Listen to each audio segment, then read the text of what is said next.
the hidden video, the exclusive interview, the secrets behind the death of Tupac Shakur.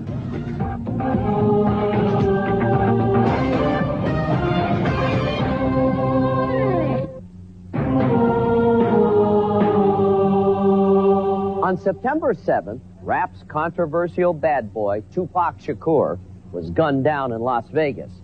Since then, police have uncovered very little information.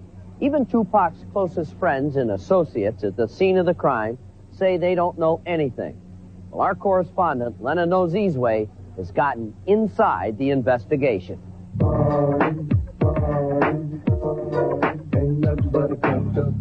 The lights of Las Vegas reflect a town born as a gangster's dream. Now it holds the secret of a gangster rapper's death. So now I got a full wave floating in my black bean, trying to do a show a day. They wonder how I live with my time. As a performer, Tupac Shakur often lived out the fears of his life in the fiction of his videos. All right, go call him and tell him that the patient's DOA. He's gone. Including his last one, where he goes to heaven after being shot. I can't even lie, cause I ain't laughing at you. You trying hard to maintain, go ahead, cause I ain't mad at you. An eerie prelude to the real-life violence that was played out on the streets of Las Vegas September 7th. On this night, Tupac was staying at the exotic Luxor Hotel for the boxing match featuring Mike Tyson at the MGM Grand. Tupac and Suge Knight, president of Death Row Records, visit with fans. Note Tupac's gold medallion. It's not only eye-catching, but sources say it may be a clue to his murder. But Tupac got into a fight of his own as he was leaving the MGM Grand. Who was actually throwing punches? It's hard to tell. It's like a pile of people. In this never-before-seen surveillance video, moments after the brawl, an agitated Tupac and Knight race out of the casino. Their quick exit attracts a larger and larger crowd. Later, the mood was more festive on the Strip as Tupac and Knight led a convoy of luxury cars filled with associates and friends, all potential witnesses to an approaching white Cadillac, carrying an assassin. This photo was taken just minutes before the ambush. Suge Knight and Tupac eventually end up in this travel lane here. The bodyguard and the three other people with him are in the car behind him. Cadillac pulled up alongside and opened fire right here. As many as 12 automatic rounds blast through the passenger side of their black BMW. The rain of bullets strikes Tupac 5 times. One shot even slices part of the gold ring off his finger.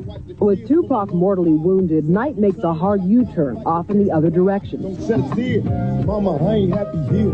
I've been drowning and smashed for a couple of years. Tupac died 5 days later. He was 25.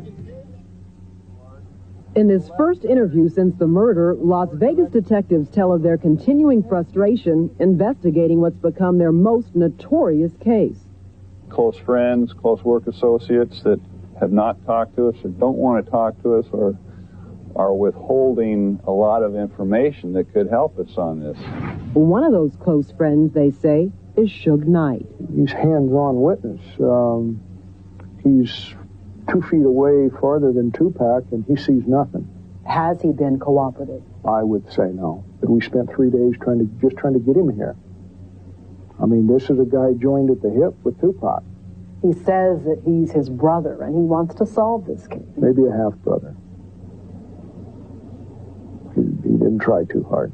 One theory is that the shooting involved East Coast-West Coast rivalry of the rap music industry, but investigators don't think so. That East Coast-West Coast stuff was a lot of hype.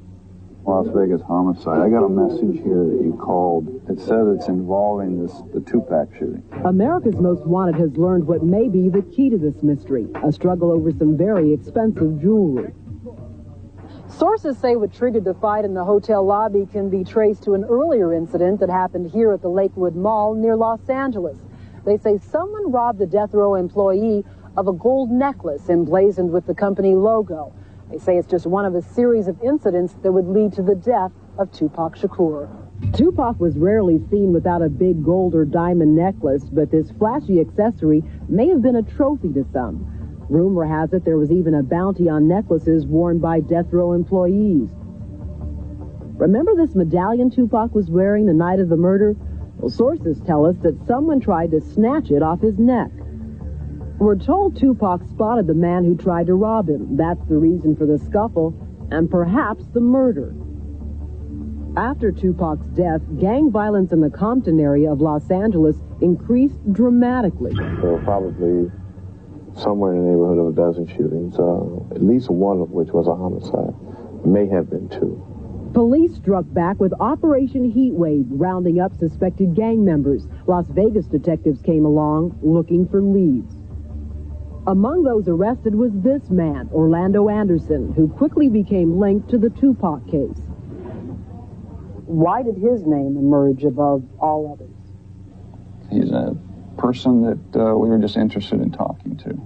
Can you say why you were interested in him specifically? No. But America's Most Wanted had since learned that Orlando Anderson was, in fact, the man who tried to grab Tupac's necklace the night he was murdered, placing him squarely in the middle of the controversy. And remember this footage at the MGM Grand? The earlier portion of this tape was shown in court this week during a hearing for Suge Knight on an unrelated matter. Knight looked on as the video portrayed him pummeling none other than Orlando Anderson. Police have not charged Anderson, but sources say he's not been ruled out as a suspect. Because of the reluctance of witnesses, police think they could get a lot further with this case if there were a reward. There's been nothing offered by Death Row Record, which is a multi-million-dollar business. What does that tell you? Well, either someone doesn't care or they're going to deal with it in their own way. I know that some of these witnesses idolize this man. But they obviously didn't care for him enough to help bring in his murderers. And it's a pretty sad state of affairs. Lena's joining us now right here in the crime center.